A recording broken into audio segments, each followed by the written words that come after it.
विक्रम सम्वत 2080 असोज महिनाको 13 गतेदेखि लिएर 27 गतेसम्मको जुन समय रहेको छ त्यो समय पितृपक्ष रहेको छ। यही समय सोह्र श्राद्ध पनि रहेको छ।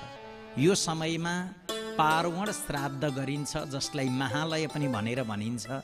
जसरी हाम्रो चाड दशैं हो त्यस्तै गरी पूर्वजहरूको लागि चाड पर्व भनेको सोह्र श्राद्ध हो। पितृहरू सबैभन्दा छिटो प्रसन्न हुने सोह्र श्राद्धको श्राद्धबाट भनेर बताइएको छ। किनकि स्पेशल पुरुषोत्तम मास हामीलाई भजन कीर्तन गर्नको लागि जसरी बनेको हो त्यस्तै प्रकारबाट स्पेशल पितृहरूकै लागि मात्रै बनेको समय भनेको यो सोह्र श्राद्धको समय हो। सोह्र श्राद्धको समयमा केवल पूर्वजहरूको हामीले स्मरण गर्नुपर्छ। पूर्वजहरूलाई श्रद्धापूर्वक हामीसँग जे छ त्यो वस्तु समर्पण गर्नुपर्छ। विशेष गरेर श्राद्ध भनेको के हो त भन्दा श्रद्धया दीयते यत तत् श्राद्धम भनेको छ। जुन कुरा चाहिँ हामीले श्रद्धापूर्वक आफ्ना पूर्वजहरूलाई अर्पण गर्दछौँ त्यो नै श्राद्ध हो।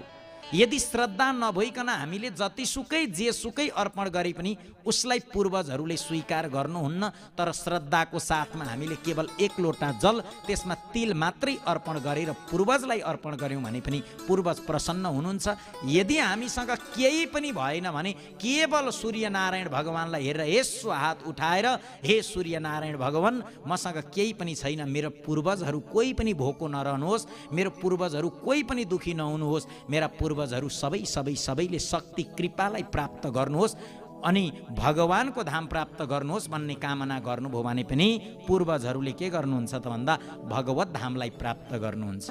प्रतिपदाको दिन जसको श्राद्ध पर्दछ उहाँहरूले अघिल्लै दिन एक छाकी बस्नुहोला र प्रतिपदाको श्राद्ध भनेको 13 गतेको दिन 1:59 रहेको छ। यति समयसम्ममा प्रतिपदा श्राद्ध हुनेहरूले प्रतिपदाको श्राद्ध गर्नु पर्यो र 13 गते द्वितीयाको पनि श्राद्ध गर्नुहुन्छ। त्यो भने 1:59 पछाडि अर्थात् 2 बजेपछि मान्नुहोस्। 2 बजेपछिबाट त्यही 13 गते नै हजुरले द्वितीया तिथिको श्राद्ध गर्न सक्नुहुन्छ। यसै गरी तृतीयाको श्राद्ध 14 गतेको दिन 12:12 गइसकेपछि हजुरहरूले तृतीयाको श्राद्ध गर्न सक्नुहुन्छ। यसै गरी 15 गते चतुर्थीको श्राद्ध 10:44 पछाडिको समयमा गर्नुहोला। यसै गरी 16 गते पञ्चमीको श्राद्ध 9:42 पछाडि, 17 गते षष्ठीको श्राद्ध 9:07 पछि, 18 गते सप्तमी 9:01 पछाडि यसको श्राद्ध गर्नुहोला।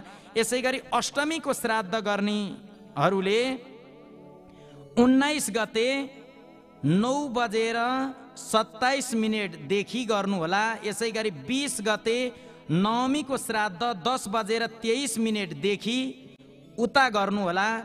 यसै गरी 21 गते दशमीको जुन तिथि छ दशमीको दिन श्राद्ध गर्नेवालाले 11:46 पछाडि बजेदेखि प्रारम्भ गरेर श्राद्ध आदि इत्यादि गर्नुहोला। 22 गतेको दिन कुनै पनि श्राद्ध छैन। दिउँसो 1:32 देखि एकादशी तिथि प्रारम्भ हुन्छ अनि 23 गतेको दिन एकादशीमा श्राद्ध गर्ने भक्तजनहरूले 3:33 सम्ममा हजुरहरूले एकादशीको श्राद्ध गर्नुहोला। यसै गरी द्वादशीको श्राद्ध 24 गते 5:40 भित्रमा गरिसक्नुहोला। त्यसै गरी त्रयोदशीमा श्राद्ध गर्ने भक्तजनहरूले 25 गते 7:42 सम्ममा गरिसक्नु पर्यो अगाडि नै। यसै गरी 26 गते चतुर्दशीको श्राद्ध गर्ने भक्तजनहरूले 9:28 भन्दा अगाडि नै गरिसक्नु पर्यो। औँसीको भने 22 बजेर पुरा दिनभरि औँसीको श्राद्ध हजुरहरूले गर्न सक्नुभयो। त्यस पछाडि पितृ आदि इत्यादिलाई पूर्वजहरूको लागि भने विसर्जन गर्ने पनि नियमहरू बताइएको छ सज्जनवृन्द। यसै गरी हामीले जुन श्राद्ध गर्छौँ प्रतिपदादेखि लिएर हामीले औँसीसम्म जुन श्राद्ध गर्छौँ श्राद्ध गर्दा फल चाहिँ के मिल्छ त? पूर्वजहरूलाई त उद्धार हुन्छ, तर हामी गर्ने सन्तानहरूलाई के चिजको प्राप्ति हुन्छ कुन तिथिको श्राद्ध गर्नाले भन्ने बारेमा यहाँनेरि वर्णन गरिएको छ। प्रतिपदा तिथिको दिन यदि श्राद्ध गर्ने हो भने सुन्दर सन्तानको जन्म हुन्छ भनेर बताएको छ। कस्तो सुन्दर सन्तान? जसले चाहिँ ज्ञानको माध्यमबाट सबैलाई उद्धार गर्दछ, पूर्वजहरूलाई तार्दछ, त्यस्तो सुपुत्र सन्तानको जन्म हुन्छ यदि प्रतिपदा तिथिको दिन श्रद्धापूर्वक श्राद्ध गर्ने हो भने। द्वितीय तिथिको दिन श्राद्ध गरेको खण्डमा सुन्दर सुपुत्रीको जन्म हुन्छ, पुत्र भाग्यले प्राप्त हुन्छ अरे, पुत्री सौभाग्यले प्राप्त हुन्छ अरे, पुत्रले एक कुलको उद्धार गर्छ अरे, पुत्रीले दुवै कुलको उद्धार गर्नेवाला पुत्री घरमा जन्म लिन्छन् अरे, जसले द्वितीय तिथिको श्राद्ध श्रद्धापूर्वक गर्दछ भने।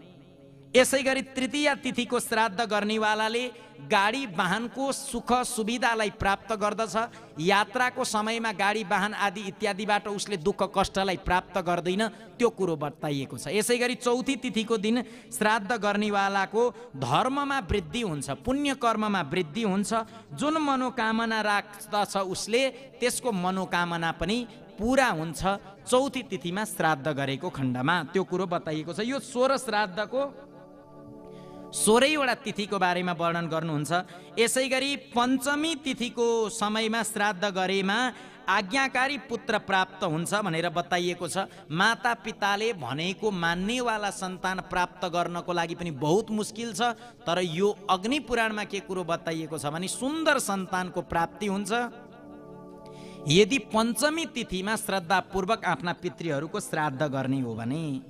यसै गरी षष्ठी तिथिको दिन श्राद्ध गर्ने हो भने षष्ठीमा दुध दहीको कमी हुँदैन, गौहरूको प्राप्ति हुन्छ अनि श्रेष्ठ बन्दछ भनेको मान सम्मान आदि इत्यादि उसले प्राप्त गर्दछ षष्ठी तिथिको श्राद्ध गर्नेवालाले।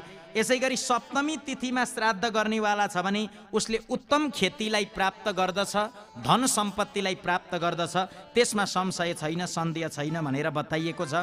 यसै गरी उसको खर्च व्यर्थमा हुँदैन अरे, नसोचेको ठाउँमा कहिलेकाहीँ खर्च भएर एकदम परेशान हुनुपर्छ, एकदम दुखी हुनुपर्छ सज्जन। तर जसले चाहिँ यो तिथिको श्राद्ध गर्दछ भने, यो तिथिमा आफ्ना पूर्वजहरूको तिथि पर्दछ र श्राद्ध गर्दछ भने उसले यहाँ बताइएको छ व्यर्थमा उसको खर्च हुँदैन। यसै गरी अष्टमी तिथिमा जसले श्राद्ध गर्दछ उसको व्यापारमा वृद्धि हुन्छ, पढाइमा वृद्धि हुन्छ, कुनै पनि कार्य क्षेत्रबाट उसले वृद्धिलाई प्राप्त गर्छ, सफलतालाई प्राप्त गर्छ भनेर बताइयो। नवमी तिथिको समयमा श्राद्ध परेको खण्डमा सङ्कल्प सिद्धि भनेको छ। सङ्कल्प सिद्धिको लागि नवमीको श्राद्ध अति उत्तम भनेको छ। कुनै पनि सङ्कल्प गर्नुहोस् हजुर, त्यो सङ्कल्प हजुरको पुरा हुन्छ यो तिथिमा श्राद्ध गरेको खण्डमा। यसै गरी दशमीको दिन श्राद्ध गरेको खण्डमा गौ समुदाय उपलब्धि हुन्छ, गौ पशु धन धान्य आदि इत्यादिबाट वञ्चित हुनु पर्दैन, सबै कुरो सजिलैसँगले प्राप्त हुन्छ। यसै गरी एकादशी तिथिको समयमा श्राद्ध गरेको छ भनेदेखि आफ्नो परिवारजनहरू हजुरसँग झगडा गरेर कतै पनि जाँदैनन्, घर परिवार मिलेर बस्छन्। श्राद्ध यदि एकादशी तिथिको दिनमा गरिएको छ भनेदेखि परिवारको व्यक्ति हराएकै छन् भने पनि उनीहरू आउँछन् भनेर बताइएको छ र हराउँदैनन् भनेर बताइएको छ।